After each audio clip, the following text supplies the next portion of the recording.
வணக்கம் நண்பர்களே. இன்னைக்கு எல்லாரும் கதை கேட்க தயாரா?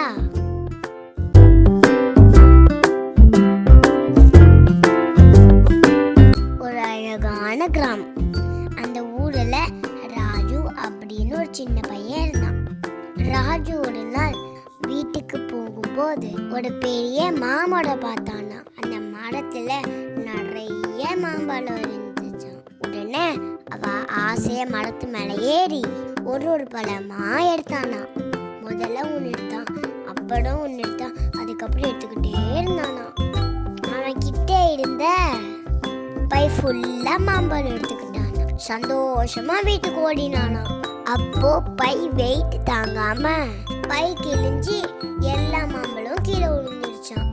ராஜு உடனே சோகமா ஆயிட்டானா. அப்போ ராஜு அவன் தவற புரிஞ்சுக்கிட்டான். நம்ம பேராசைப்பட்டு தேவைக்கு மீறி அதிகமா பழம் எடுத்ததுனால இப்படி ஆயிடுச்சு. அன்னையில இருந்து ராஜு எப்பயும் பேராசைப்பட்டதே இல்லை. நண்பர்களே, இந்த கதை மூலமா நம்ம என்ன தெரிஞ்சுக்கிட்டோம்? பேராசை பெருநஷ்டம். மீண்டும் இன்னொரு கடையில சந்தி.